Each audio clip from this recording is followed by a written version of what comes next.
Hi everyone, in this unit we are going to talk about 3 grammar items. Have you got your textbook ready? Please also refer to page 32 to 36 of your textbook. Here are the objectives. Number 1. Understand the use of can and could. Understand the use of and, but, and or. Understand the use of this, that, and those. First, we'll talk about can and could. First, we can use modals to talk about abilities. Abilities means something you can do. For example, John can help at home. You can speak English. You can swim. So, what is the difference between can and could here? Could is the simple past form of can. So, we can use could to talk about abilities in the past. So something you could do before but not anymore. In the past, she could make friends easily. It means that she cannot make friends easily now. So, the second use of can and could is to ask for permission. Permission, 批准. So, the most common permission you ask for is, could I take something from the lockers? Could I go to the washroom, Mr. Yip? So what is the difference between can and could in asking permission? Could is a more polite way to ask for permission.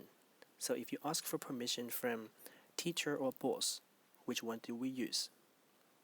Yes, we have to use could instead of can. The third function of can and could is to make requests. Request, 请求. For example, can you help me with the housework? Mr. Yip, could you help me with these questions? Again, the difference between can and could is that could is a more polite way to make requests, just like asking for permission.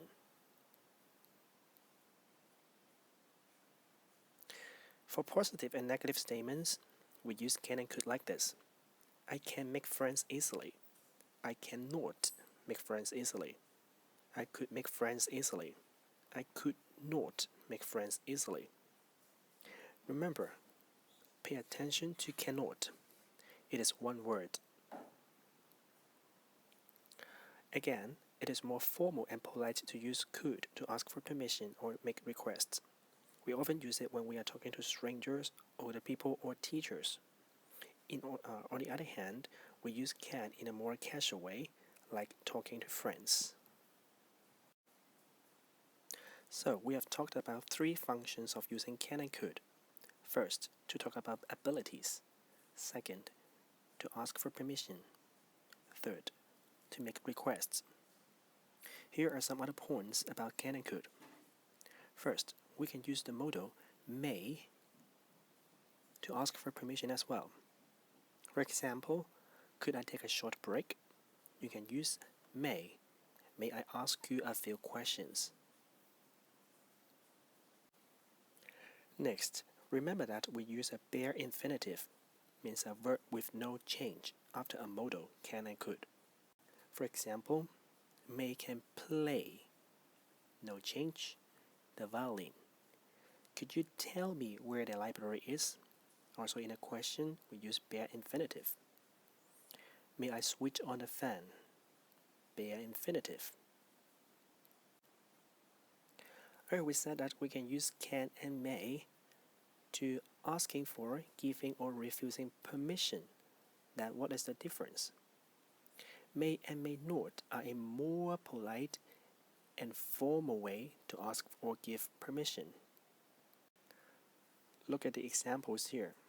If you want to make them more polite, you can use,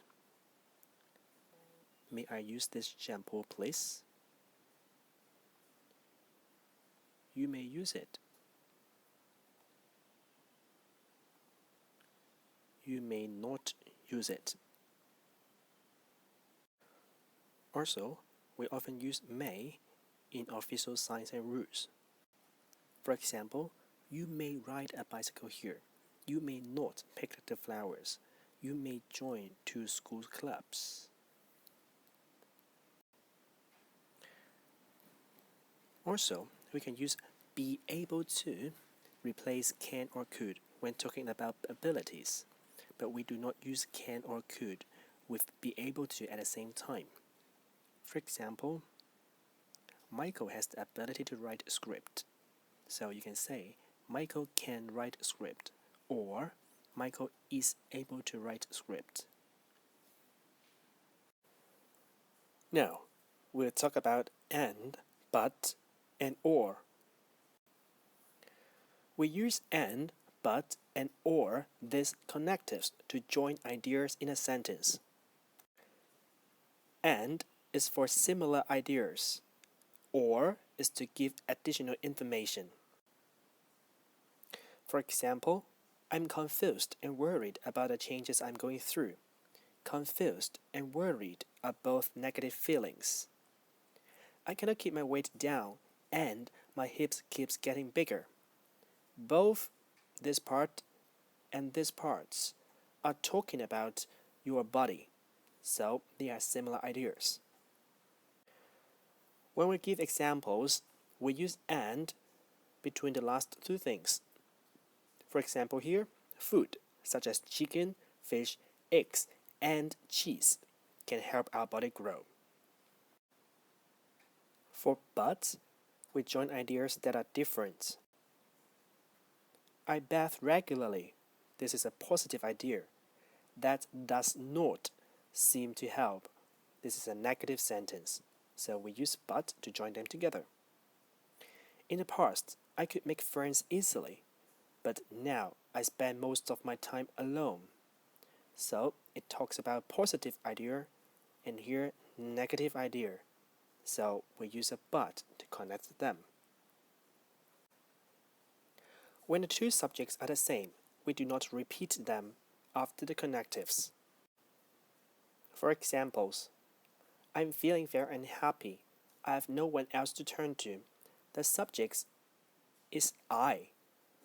So when we put them together, the sentence will be, I am feeling very unhappy and have no one else to turn to.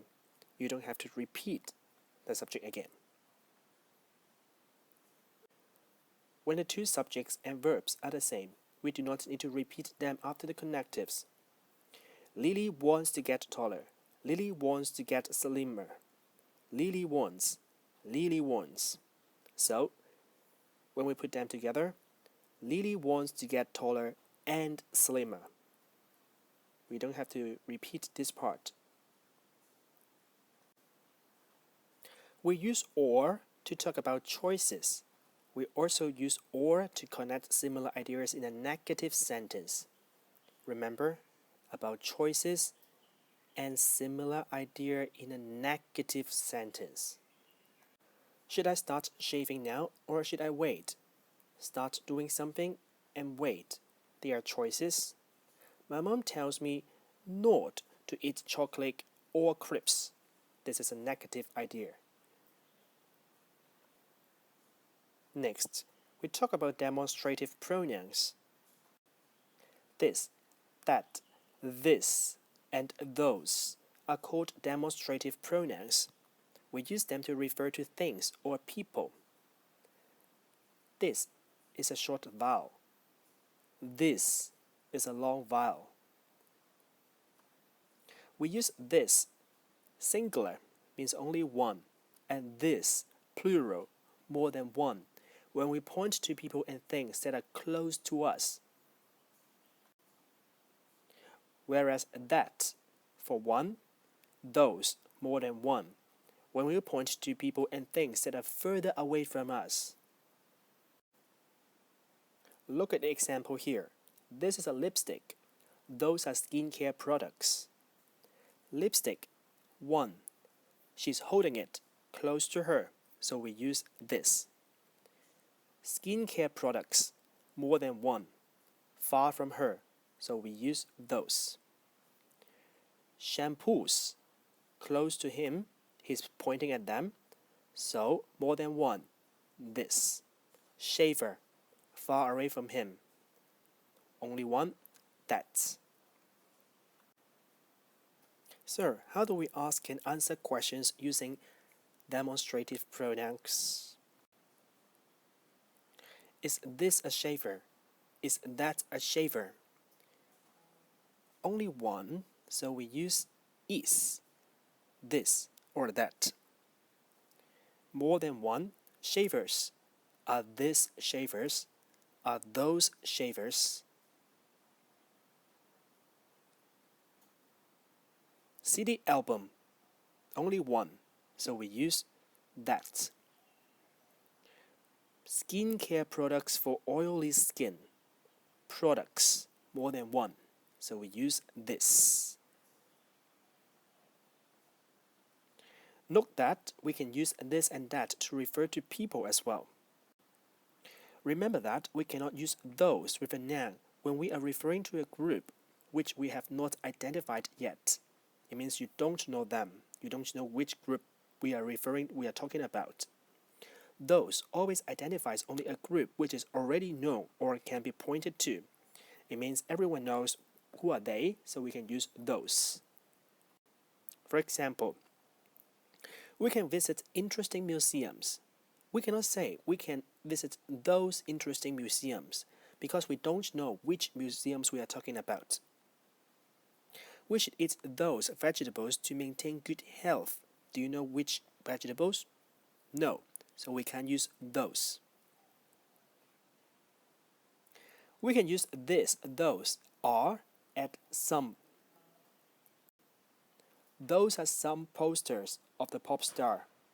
These are some trainers of the brand. If someone is asking who did something, we can use that. Who did this? That was me. That was Ken.